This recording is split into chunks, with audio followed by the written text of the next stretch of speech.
The patient community that you all wanted to be warmed up and I had to turn the jacket off.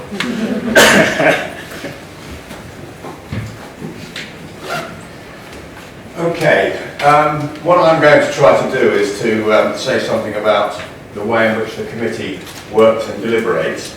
I might be going slightly off script here, but I don't mind being interrupted while I'm speaking, as long as it doesn't hold things up for too long, because it's better if you're not just talked at, and you might want to raise things along the way. Okay,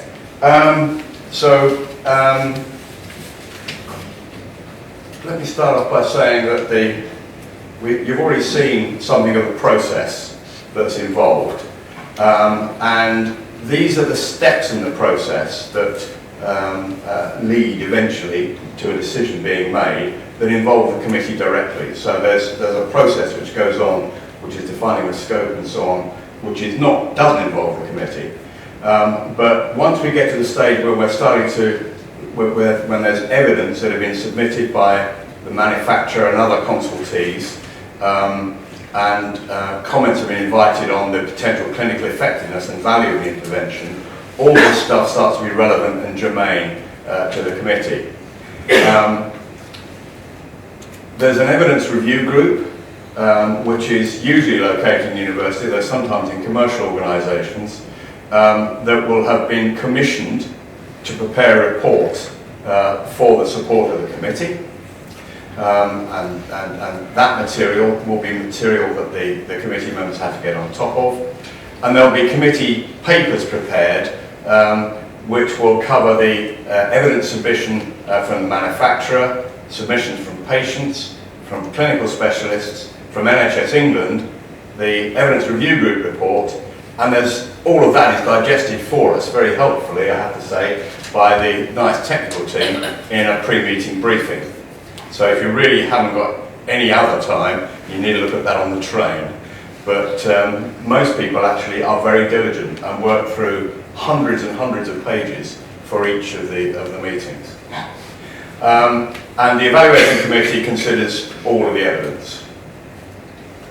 There's an evaluation committee document, which you've heard is produced only if the recommendations are more restricted than the licence, so that is always. In some sort of way, and there's a public consultation. That's a really important document because what it does is reflect the provisional recommendation of the committee, but also the reasoning that's gone into getting to that decision. So it's a signal out there to a whole range of people who are involved in the process as to what are the things they need to respond to if they want to affect the decision at the next stage. So the public consultation process, which is taken very seriously and which is very influential, and then there's a final evaluation determination produced, and that's the final recommendation of the committee. Though it may not be the end of the story, because it may be that once the decision is made, there's still some work for NHS England to do in terms of actually coming up with a final workable policy which actually determines what affects all of the patients involved. This is the committee. There's a chair. I think actually there's 3 people who are clinically qualified apart from the chair on there at the moment, but there are some clinicians anyway, including a geneticist who I know is going to be leaving us soon and will be hugely missed, and I hope we can replace him because it's so important on the committee. There's a public health physician. We've got somebody from NHS Finance who can sit there and panic when we start talking about things, and we monitor his breathing rate to see how we should be responding to the crisis. There are 3 lay members, one of whom is very expert. He's from the medical ethics group at the University of Oxford, and so he's lay in the sense that he doesn't regard himself as being a medical expert, but he does know a lot about ethics, and he's very handy to have on board. There are a couple of health services researchers, and in fact there are now 2 health economists on the committee. We've got somebody from the healthcare industry, there's a pharmacist, and there's a commissioner who has similar sort of palpitations as a finance guy when we start talking about some of the implications of these things.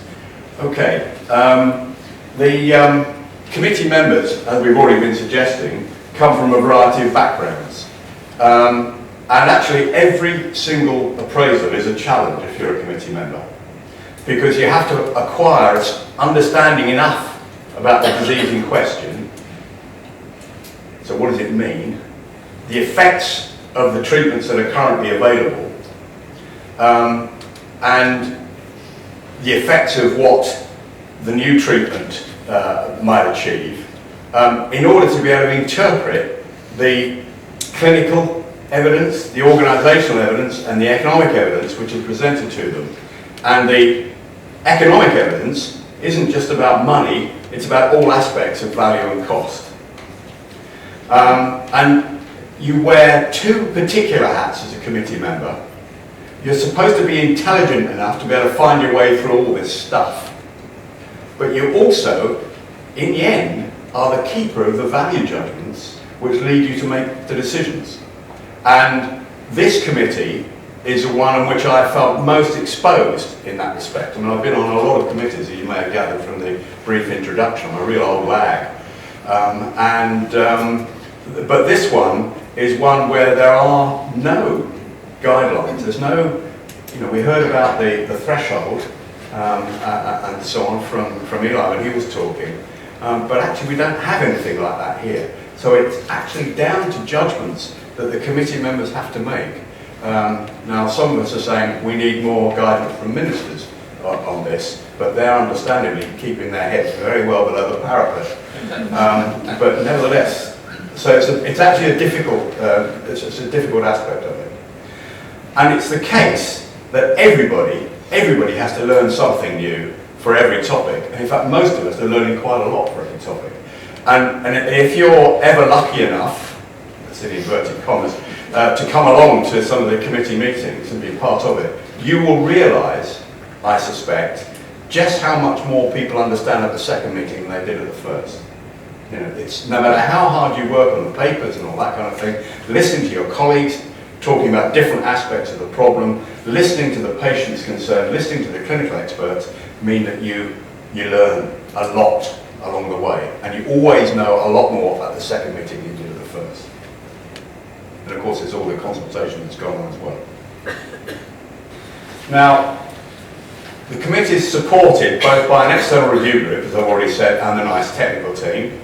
I've talked about the fact that the review group produced a report, which is an attempt to present all of the evidence that's relevant to the decision problem which has been agreed at scoping. Do you remember Sheila said something about scoping, which is the process that starts right at the beginning, where the decision question that's going to be looked at is decided. And so what the review group tried to do is to bring together all the evidence that's relevant to bear on that scope. And the key issues that are raised in the evidence review report are highlighted by the technical team in a summary document. Now, typical content of an ERG report would be, first of all, an overall critique of the way in which the manufacturers interpreted the decision problem. And sometimes you get a process whereby a scope is agreed, and then actually the manufacturer will put forward evidence which doesn't quite address the question that's been posed. And that causes problems. So that's one of the things that the group doing the evidence review will look at, is whether the evidence that's being put forward by the manufacturer is actually being focused onto the questions that are being posed. There'll be a description and a summary of the clinical evidence of the effectiveness of existing treatments and the new treatment, because what we're interested in is the net benefit that's being delivered by the new benefit. So what's the, what is actually achieved at the moment? Sometimes it's very little, of course. And what does a new treatment bring? And then there's a commentary on the strengths and weaknesses of the evidence that's available. Often it's been put forward by the manufacturer, but not by any means exclusively that. And it could be come from a variety of sources. So, what sort of things are really looked at in detail in the ERG report? Well, as I said, there's a summary of the evidence, but there's also original work done by the review group as well. They'll actually try to work out what the implications are of the clinical evidence. So, for example, what you might have, very often, it's a common scenario, you'll have, in terms of evidence on the new treatment, you'll have evidence which is on a biomarker for a short period.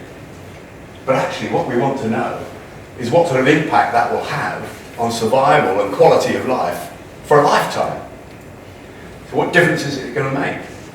And so somebody actually has to do the work in interpreting that. Now, the manufacturer may have done that, and sometimes the manufacturer doesn't. Sometimes the manufacturer will just leave it at that stage and think it's self-evident that if you've got these chemical changes, that they will deliver benefits. And actually, if there's a robust biological model underlying the whole thing, then that may be a reasonable hypothesis. But even then you're asking, just how much difference will it make? So you're looking at the effects on survival of patients, you're looking at the effect on the quality of life of patients, and this all requires quite a lot of interpretation.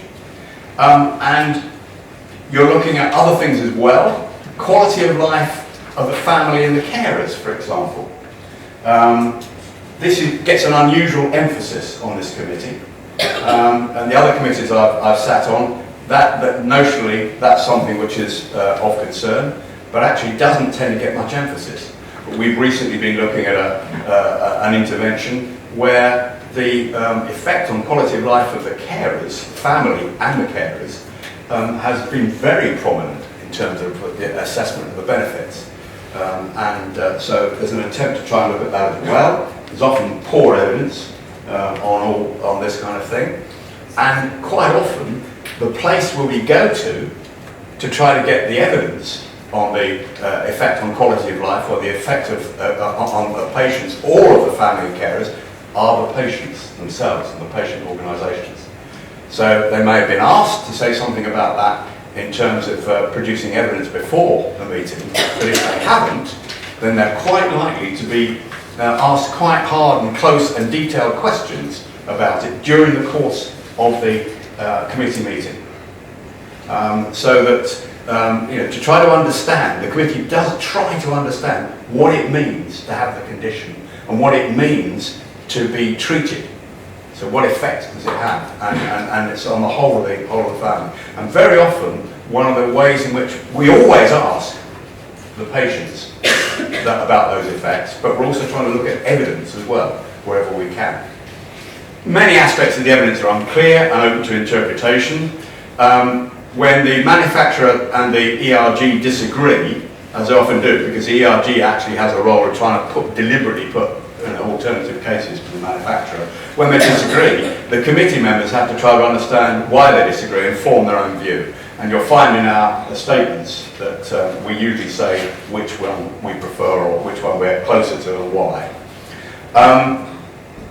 But the committee members also ask questions of those people who know more about aspects of the problem than they do. So in trying to come to a view about whether they agree with the ERG or the manufacturer, they will talk to the people who are present, who will be patients, clinicians and manufacturers, and there will be interrogation of those. And again, it's a much more interactive process than other committees I've been on. Some of the discussions will be about how the evidence was assembled. It'll be technical, and whether or not you can interpret the trials reasonably and so on.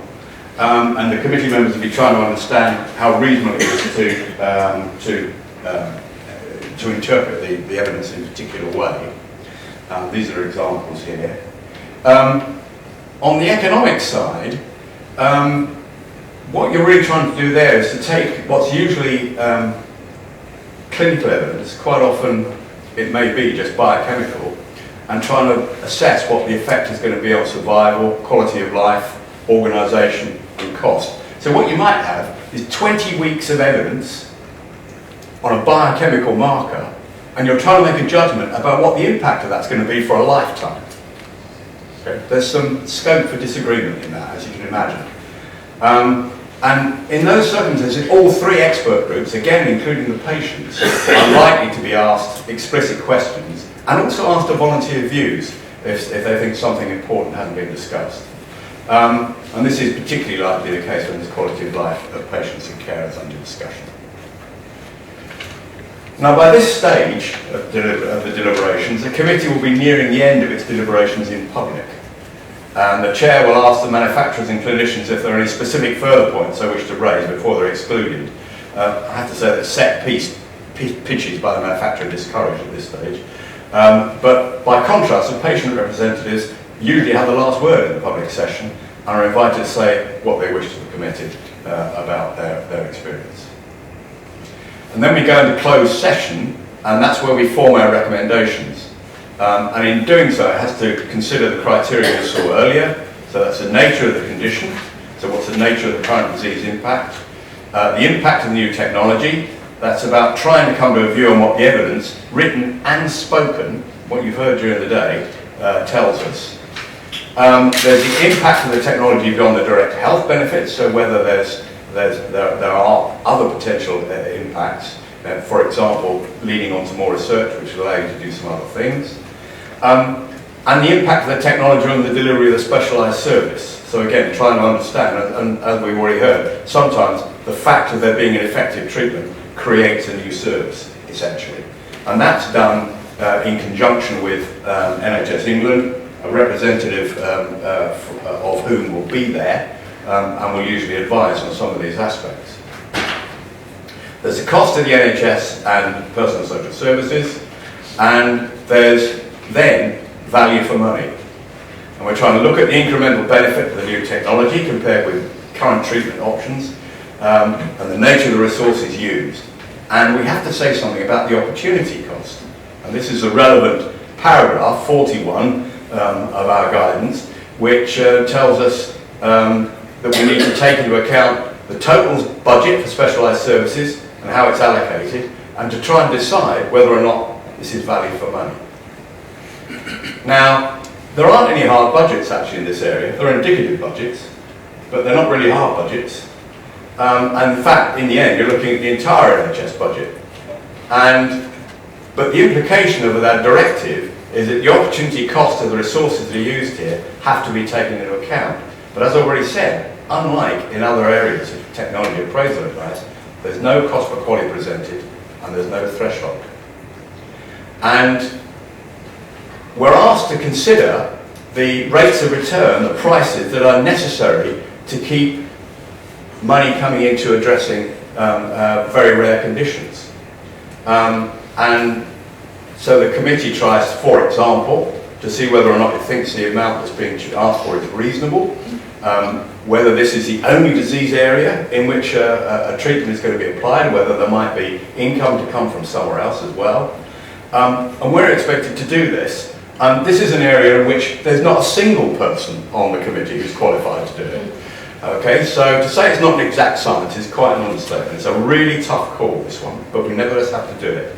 So the chair tries, and actually has been reasonably successful so far, to get consensus on what committee members think is the best interpretation of the evidence, and in the light of the evidence, the recommendation.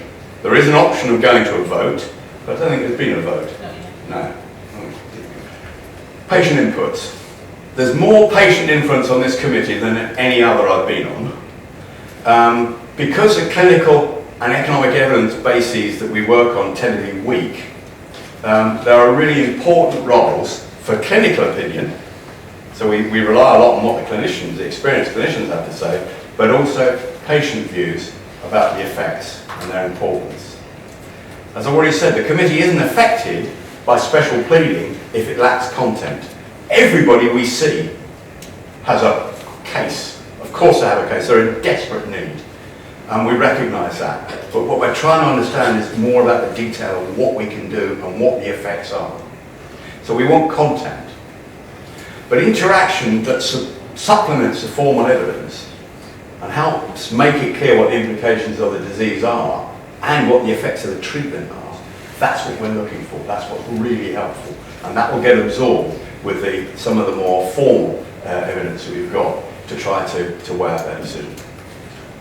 Thanks very much. Sorry I ran over.